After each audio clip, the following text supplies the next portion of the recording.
You guys have a unique recipe of things that people, culture, and it also is the product. This thing that I'm holding in my hand right now is a.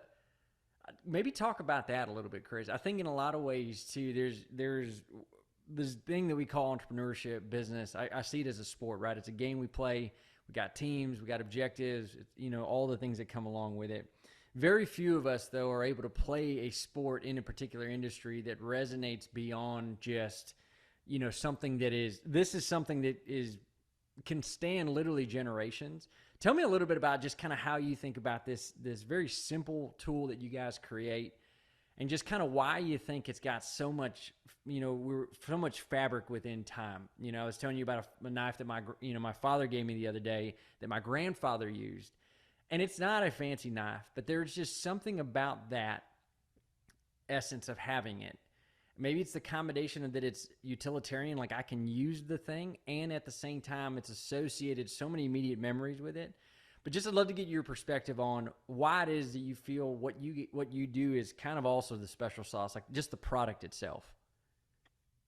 Yeah, so you and I were talking a little earlier about it. I mean, at the end of the day, we're making, man's oldest tool, really and truly. There could be some debate between that and fire, right? But one of two of man's oldest tools, right? And there's a if you dig into that, we have a responsibility to do that the right way, and we have a responsibility to do that in a way that it continues to be a tool to be used. And but you have to step away from that a little bit at some point in time and think about, all right, I've got a consumer who purchases a product that we make, correct? And he takes off on this grand adventure, right?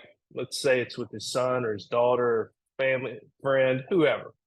They go and they have success, and they you know harvest and clean game, and they come back and they fellowship, and they you know enjoy it over dinner, etc. Right? And then they come back into their real lives, right? And the adventure is a memory, right? It's gone. That particular adventure is over. But this tool that's traveled with them, right?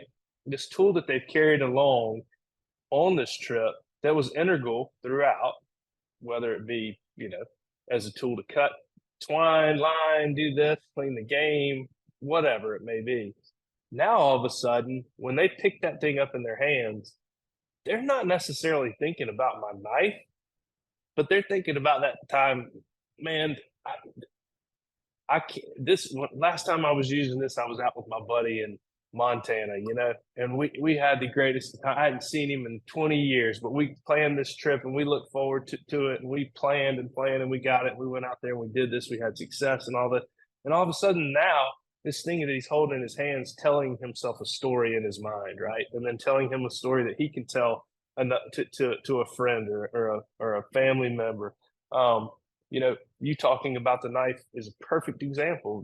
The knife your father gave you of your grandfather's. I mean, you pick that thing up, and all of a sudden, it's not the knife, it's the story, it's the memory, it's the creating, you know, it's the creating memories, really and truly.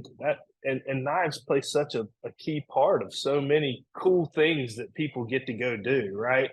I mean, there's a in the outdoor space, there's a lot of really neat things that you can go do that you basically you really need to be you need to have a knife along on the journey with you, right? And it's going to be used at some point in time, and it's such a tactile thing that immediately when you get it back in your hand, it just transcends you back to whatever it was you were doing, and all of a sudden now I pick up knives of my grandfather's. I pick up knives that my grandfather and I made together, and like I can literally like remember how his shop smelled. Like the smell of the wood burning stove, and he loved to cook out in the shop, and I can just it brings back the smells and the feels and the whole 9 yards. Unfortunately, he's not with us anymore, but I can pick up those things and it reminds me of him.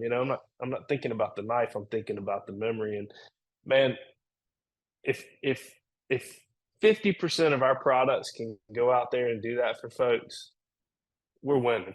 I mean, we're winning. In my mind, that's the key. Going back to our tagline of legendary lives from legendary, or legendary knives for legendary lives. That isn't a legendary life. You don't get that distinguishment by being on a TV show or having won some accolade or being, the greatest archery guy in the universe. All of us can live legendary lives. We live legendary lives in different ways that personify us and that fill our heart desire, right? And so if we're sending you out a tool on your legendary life experience that comes back and all of a sudden now it's got a memory associated with it, and then it goes and does it again, and then it goes and does it again, and then it goes and does it again, and then it passes down to the next generation, and it goes and does it. All of a sudden this object, right? This object, this widget that has come out of one of my shops carries rich history and a tie that binds, right? Tie that binds and memories. And that, I'm sure that my competitors, I'm sure that they think along the same lines, et cetera. But man, I'm telling you right now, at Williams Knife Company, that is the focus. I mean, we are making tools for you to go out and create memories and have experiences, and not be in a position where it's a bad experience. You want something that works, right? That's right. So yeah, it's that to me, it's just so cool. And I hear about these things, and we get messages all the time and pictures all the time from our customers, and it's where you and I met out in Austin at the event. I don't get to do those enough. I don't get to be at those enough as I would like. But when I do, I'm sure some people are trying to like get away from the table, because I can snag them and we can start talking about what I do and why I do it and forever, because I'm passionate about it. But at the end of the day, it all goes back to, I want to be creating the best product that I can put in somebody's hands, that they can go out and create an experience, a memory, something that's going to last, that's going to tie to that. And buddy, you do that a couple of times with something, and you want to talk about some customer loyalty, that's it. They come back, No, it is. those feels bring them back. Yeah.